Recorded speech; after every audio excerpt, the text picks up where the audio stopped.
Hi, welcome to our exhibition.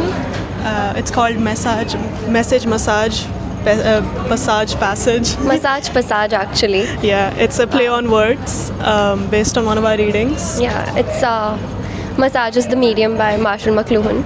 So we took inspiration from him to come up with this title, and it was also just a sort of title that was silly, but at the same time it sort of invited you to like massage your brain to really think about what the arts of our times means. And the medium used. Yeah. Passage obviously refers to the entryway to our exhibition, which is a huge wall of portraits, and it's right in the middle of where people travel through campus to go anywhere. And so since people tend to not come to the exhibition, we brought the exhibition to the people. We've made it very expansive, so it goes from the corridor all the way to the room inside. We can walk towards it if we like. all right.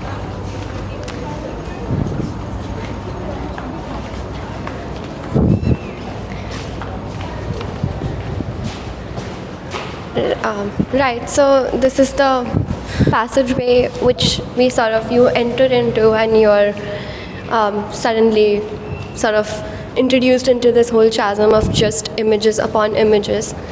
And luckily this was an interesting experiment for all of us, because this sort of wall and this entire passage garnered the most attraction due to its interactive element, where we had taken portraits of people we knew, and once we had put them up, we sort of told them that you just have to spot your friends on the wall, and that's what they did. So the curation of this wall was sort of in a way that was random, leaving enough gap for people to come in here and post their interactive names and things like any that. messages they like, and identify any of the people they knew. And you can see this, I feel like, is something only possible in the university space, where people actually know who's up on these walls. It's such an ecosystem, and I think it was like the main attraction of our exhibition. People entered and immediately their attention was pulled towards this.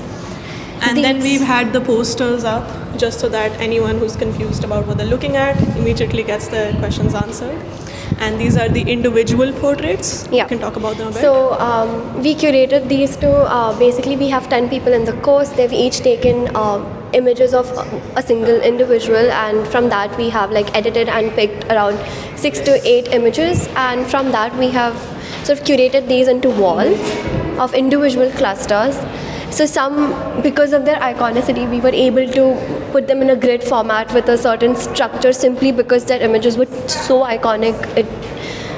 So this one is by Praise. As you can see, we've also put up who it's attributed to, and some like a similar sort of curation here, a grid curation. And finally, this is sort of like my favorite curated wall, where we basically have two individual clusters, and we've made use of like the staircase structure to reflect into the curation. And I think it works really well for these images, because they have a sort of story to tell, like a staircase. There's a ascension and then there's a descending sort of arc. And finally, people really, you can see the individuality come out in these single person portrait clusters, and you can sort of tell something about the person with these little clusters. Like if you look at them, you can sort of glean something about their personality, or something about how the photographers framed them. It's more like a conversation than these, which are just glimpses of a person in a moment. Yeah, it's something more than just taking a picture of your friend. It's a sort of going in and understanding like intimacy in some ways it's more through of a portrait the camera. that way. And we can move we're further moving ahead now. back. So here on the floor we have our manifesto written out in chalk. We rewrote it every day. So since every day it was wiped off, we rewrote all of it. So it's like a 3-day exhibition. So every morning they'd come and wipe it off, and every morning we'd come and write it again, which was actually a lot of fun, because we got to like change the blocks in which we were writing certain things. Even review the text and change them up. It's in every direction. So the manifesto is actually based off of Yvonne Rainer's manifesto of dance, and she has this very popular, extremely famous manifesto which says no to institutions, no to several other things. And so for ours, we've played with that and made no to certain things and yes to certain things. as an entry into our exhibition room.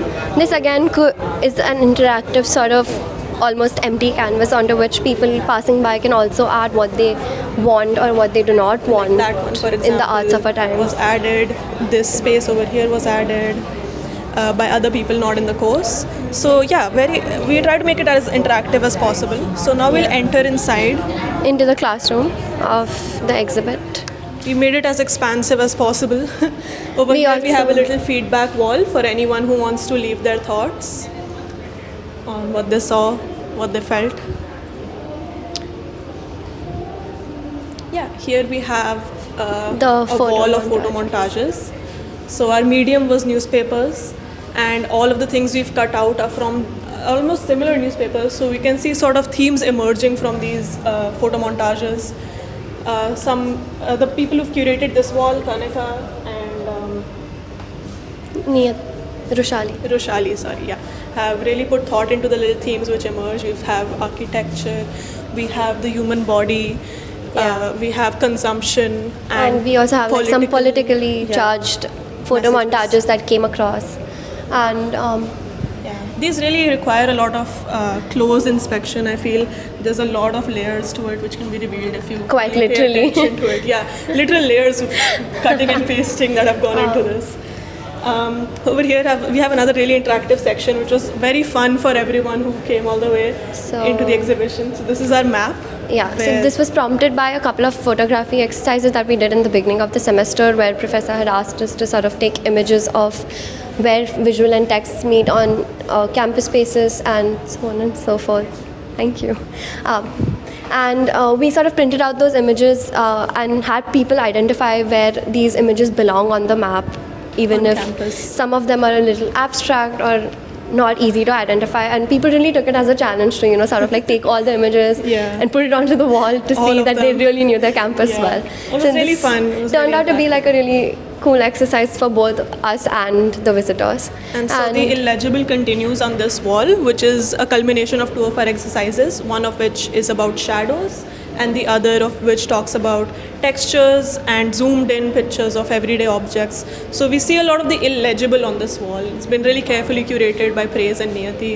You can see this sort of transition of color, a lot of thought gone into the little clusters of maybe concepts and so from textures. like the sort of reds to like the yellows and the oranges and to the greens to the cooler colors, blues, and finally like to the black and white. Like a color gradient is very obvious, and it works really well because so when we viewed these images digitally, it was a very different experience for us, and when we finally had it in print, sort of frozen into this frame quite in a physical dimension, it got a different feel and further than it was curated personally. So you see a lot of how the illegible and like the shadows have framed the way we view the space of campus. It sort of carries over from outside the exercises into our general perception of space. Yeah, it's like a new dimension almost is unlocked in the shadows and the textures. You almost can't identify what the object is.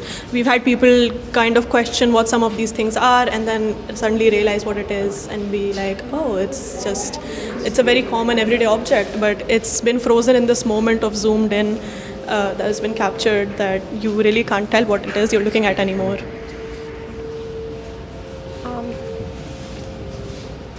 So, like, I think the one picture that garnered a lot of attraction was this pencil over here, which you wouldn't know it is what it was, but it is a pencil, and sort of like speaks to this exercise of what manipulating an image can do to its form and its structure, and how the camera works as like a second lens and do what the eye cannot. And we also spoke a lot of this in our assignment where we had to talk about what photography meant to us.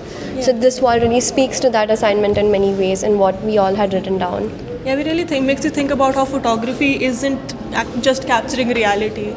It's actually capturing the illegible as well. It's all about how you frame something. Yeah. And that reveals a whole new world to the viewer actually. And we want to take you like to the last sort of Section. exhibit of Yeah. the Photo narratives.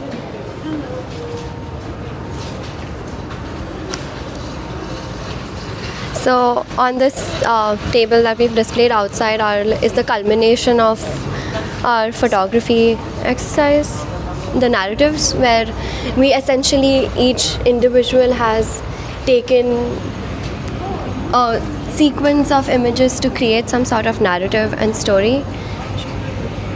And first we viewed this digitally formatted, reformatted, edited, and according to feedback to finally fit into a book format.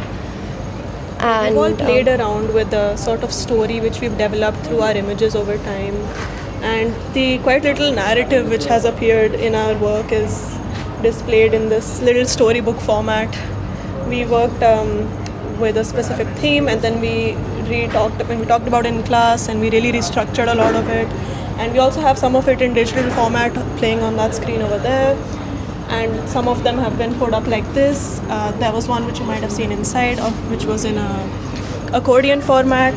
So we've played with formats, we've played with a narrative, a story which has emerged in our work. And mostly that's our we've photo played narratives. with images, we've played with mediums, we've literally massaged The medium.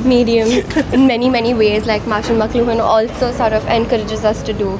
And we hope that the manifesto we have written down for the Arts of Our Times culminates with us into what would be a great time to be alive.